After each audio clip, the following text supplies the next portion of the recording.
تلنگانہ کے وزیر IT و بلدی نظم و نسق KT راما راؤ نے سالگرہ کے موقع پر گفٹ اے اسمائل پروگرام کے تحت گاڑیاں معذور افراد کے حوالے کی۔ بعد ازاں وزیر نے میڈیا سے بات کی۔ انہوں نے کہا کہ گفٹ اے اسمائل پروگرام کو خود اطمینان بخش پروگراموں میں شامل کیا گیا ہے۔ انہوں نے کہا کہ سیاست میں بعض اوقات غیر ضروری اخراجات بھی ادا کرنے پڑتے ہیں، ہم اس سے بینرز اور ذخیرہ اندوزوں سے خرچ کرتے ہیں۔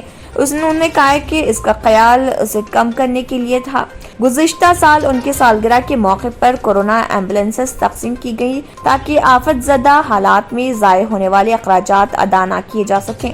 اس سال کی سالگرہ کے موقع پر معذور افراد کو موٹر سائیکل تقسیم کیے جا رہے، یہاں تک کہ TRS کے رہنما بھی خود آگے آ رہے اور مصیبت زدہ لوگوں کی مدد کر رہے۔ وزیر نے معذور افراد کی روزی روٹی کے لیے مفید ثابت ہونے کا بھی انکشاف کیا۔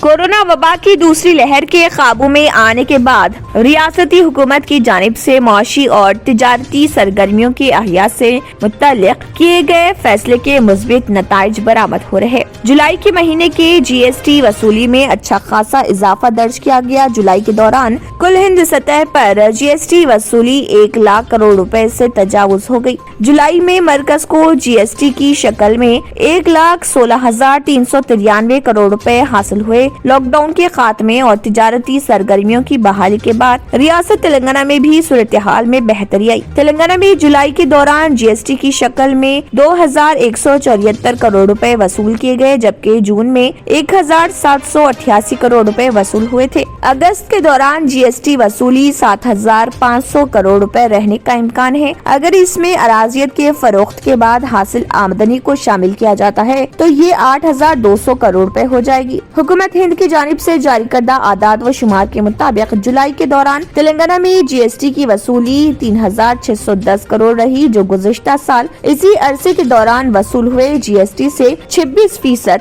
زیادہ ہے۔ ریاست تلنگانہ میں موسمی امراض جیسے ڈینگو، ملیریا، چکن گنیا، ٹائیفائڈ اور اسہال دست میں اضافہ ہو رہا۔ متعدی امراض اور پانی سے ہونے والے امراض سے متاثرہ مریضوں کی تعداد میں حیدرآباد اور نظام آباد کے دواخانوں اور دیگر چند اضلاع میں اضافہ ہو رہا۔ عہدیداروں کے مطابق ڈینگو کیسز میں بتدریج اضافہ ہو رہا۔ فیور ہاسپٹل حیدرآباد میں جولائی میں ڈینگو کے 100 سے زائد کیسز ریکارڈ کیے گئے۔ عثمانیہ دواخانے میں موسمی امراض سے متاثر آؤٹ پیشنٹس اور ان پیشنٹس کی تعداد میں اضافہ دیکھا جا رہا۔ ہاسپٹل مینجمنٹ کے مطابق روزانہ 3 تا 4 ڈینگو کیسز ریکارڈ کیے جا رہے۔ اضلاع کے لوگوں نے کہا کہ محکمہ صحت کے عہدیداروں کی جانب سے ضروری احتیاطی اقدامات نہیں کیے جا رہے، جس کی وجہ سے مچھروں کی کثرت ہو رہی اور امراض پیدا ہو رہے۔ انہوں نے یہ بھی شکایت کی کہ بلدی عملہ پابندی کے ساتھ کچرے کی نکاسی نہیں کر رہا۔ ہیلتھ عہدیداروں کے مطابق ریاست میں اس سال 608 ڈینگو، 508 ملیریا اور چکن گنیا کے 9 کیسز کی اطلاعات ہیں۔ ہیلتھ ڈپارٹمنٹ کے additional director doctor Amar Singh Naik نے کہا کہ گرام پنچایت اور بلدیات سے دیہی علاقوں میں صاف صفائی کے لیے خصوصی مہم چلانے میں حصہ لینے کے لیے کہا گیا ہے۔ دہلی حکومت نے فیصلہ لیا ہے کہ پیر سے یعنی کل سے دہلی کے تمام ہفتہ وار بازاروں کو کھولے جانے کی اجازت ہوگی۔ واضح ہے کہ کورونا وبا کی دوسری لہر کے بعد سے یہ تمام بازار بند کر دیے گئے تھے اور پچھلے دنوں ایک زون میں صرف ایک بازار کھلنے کی اجازت دی گئی تھی۔ دہلی کے وزیر اعلیٰ اروند کیجریوال نے اس فیصلے کا اعلان کرتے ہوئے کہا ہے کہ اس بازار سے لوگوں کی ایک بڑی آبادی کی معیشت جڑی ہوئی ہے اور ان تمام کا تعلق غریب شہریوں سے ہے۔ انہوں نے کہا ہے مگر ان بازاروں میں کورونا کے تمام ضابطوں پر عمل کرنا ہوگا۔